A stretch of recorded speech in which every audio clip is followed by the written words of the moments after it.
Here's absolutely everything that should be changed about the entire Kingdom Hearts series, in my opinion. Assume anything I don't talk about are things I don't believe need to be changed. If you have any ideas for changes I missed, or essentially want to describe to me that I'm a terrible human being for tainting Nomura's masterpiece, let me know in the comment section below. Spoiler alert for the entire series. Basically, Kingdom Hearts is the universe's life force that is supposed to be equal parts light and darkness. Someone gained control of Kingdom Hearts using the X-Blade, now called the Key of Hearts, and extracted too much light, eating away at the darkness as a result. Darkness is not inherently bad, and only seems bad because darkness has to fight to try and reclaim what was lost. And people who live in the realm of light simply have no idea that the universe is imbalanced and that it's the light's fault that everything is so bad. The Key of Hearts was split into the Kingdom Key and the Kingdom Key D, and only appears to those with the strongest of hearts, or those who have made the strongest connections with others and have the will to restore balance. The two Kingdom Keys are the only keys able to seal or unlock keyholes, which are the locking mechanisms between the realm of light and darkness. So by unlocking one, you allow darkness or light to pass through into the opposite realm. The only other way to get to the opposite realm is to travel through a corridor of darkness or light, which are like natural bridges throughout space. Xehanort is a man who learned that darkness isn't the real enemy and that balance needs to be restored, so he's someone obsessed with being the universe's savior, stomping on all kinds of people along the way, giving him a god complex that makes him more of an anti-hero. There are no such thing as beings without hearts, making the concept of heartless and nobodies mostly obsolete, and all hearts are naturally equal parts light and dark, retconning the importance of the 7 Princesses of Heart. Organization 13, as well as other characters who are referred to as nobodies, are actually just split pieces of a whole heart, and those hearts grow and shape into their own hearts over time, kind of like a weird mitosis. Xehanort split his heart down the middle between dark and light, separating the two forces unnaturally, creating Ansem being of dark and Xemnas being of light. Ansem obtains the Kingdom Key D and uses it to unlock keyholes in the worlds, leading into the events of KH1 where he unleashes darkness throughout as Ansem wishes to completely destroy the light. Sora goes to find his friends as normal. Ansem learns that Sora gets the Kingdom Key and forms a gang to try and steal it so he can control Kingdom Hearts. A couple things change here and there, such as Kairi having a much stronger desire to trace her past, Ansem the Wise being Kairi's grandfather, Ansem the Wise's name becoming Gnosis in order to not confuse him with Ansem Seeker of Darkness. Ansem possesses Riku, which gives Riku the ability to wield the Kingdom Key D, and Ansem tries to release Sora's heart, but his spell is cut off and instead creates a messy fragmentation, which is what leads to the creation of Roxas, Naminé, and Xion. Ansem is defeated with slight differences. Chain of Memories is cut down significantly, becoming DLC for KH1 rather than its own game, and renamed to Kingdom Hearts Castle Oblivion. Some other stuff changes, like you no longer going through the Disney worlds, Naminé only creating fake memories within Sora, and isn't technically the one removing them because Sora's memories are spilling out naturally due to Ansem's fucked up heart spell from the previous game. Riku Replica is completely removed because his character sucked. Larxene and Marluxia are secretly good guys trying to stop Xemnas. Riku and Naminé start to develop crushes on each other, and Riku gets the Way to the Dawn Keyblade at the end and will no longer turn into Ansem when he uses the darkness.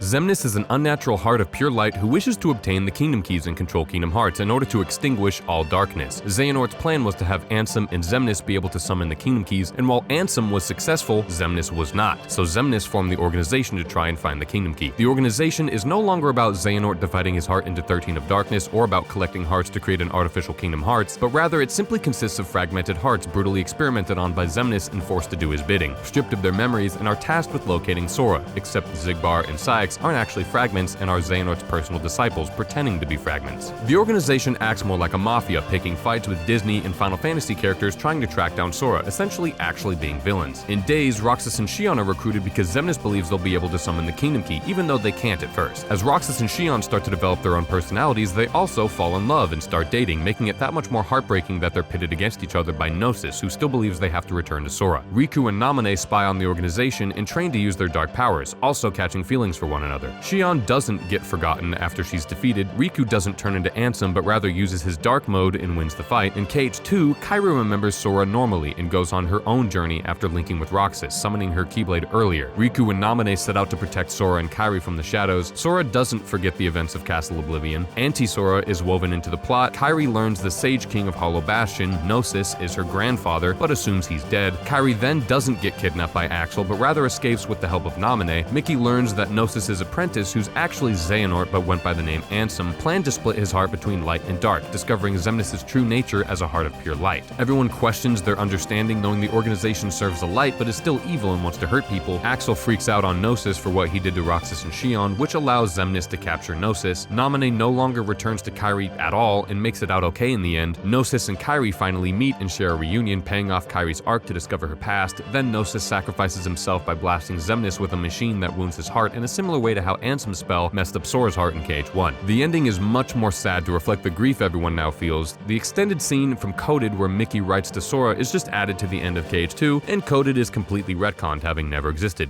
because that game was pointless. The Land of Departure was massively expanded upon. It's now a military society that maintains the supremacy of light across the world through the oppression of the darkness, led by Masters Ericus and Xehanort, with the addition of Bragi, Hermod, Urd, and Vor from Union Cross Dark Road. The land is populated with soldiers of light, meanwhile Terra, Ventus, and Aqua are a special task force and are now all Keyblade Masters. Vanitas is no longer related to Ven and is an agent from the realm of darkness who leads the Heartless. Xehanort is trying to pit Vanitas against a light opponent in order to summon the Kingdom Keys and forge the Key of Hearts. Yen Sid and King Mickey are researching why the worlds are separated and drifting apart. Terra accidentally learns to use the darkness after coming in contact with a Heartless, something soldiers of light shouldn't be able to do, which causes concern among Aqua and Ven, thinking it might turn him evil. Xehanort begins to convince Terra that the darkness is not completely evil. The entire opening sequence on the Land of Departure is expanded, adding additional world and character building. The Wayfinders purposefully split up to try and locate and capture Vanitas. Some flashbacks happen at some point. Xehanort further convinces Terra of his worldview. Ventus finds Vanitas, but Vanitas purposefully ignores him because he set his sights on Aqua as his opponent. Terra gradually learns to use the darkness more and more. Aqua, who is still told to keep tabs on Terra's darkness, finds herself conflicted over being honest or protecting Terra. As Terra finds out Aqua's secret task, Ven and Aqua slowly start to see that the darkness might not be changing Terra. Lee and Isa are brought in by Xehanort to be his disciples out of their own desperation for purpose and direction. The Mirage Arena is expanded with a whole story and has more interesting tournaments and special bosses. Vanitas and the Heartless launch an all-out assault on the Castle of Dreams, drawing in the Wayfinders and revealing his plan to take back what the light has been stealing from them. During his fight with Ven, Vanitas summons the Kingdom Key D and unlocks the keyhole to the Castle of Dreams, marking a huge victory for the darkness as the world is completely consumed despite the Wayfinders' best efforts. Ventus then summons the Kingdom Key. Ericus tries to take it from him and kill Ventus, but is stopped by Terra, who slays down Ericus regrettably. Vanitas unlocks the keyhole in the Land of Departure as well, and it plunges to darkness. At the Keyblade Graveyard, Aqua's soul fight is against Braig, Isa, and Lee.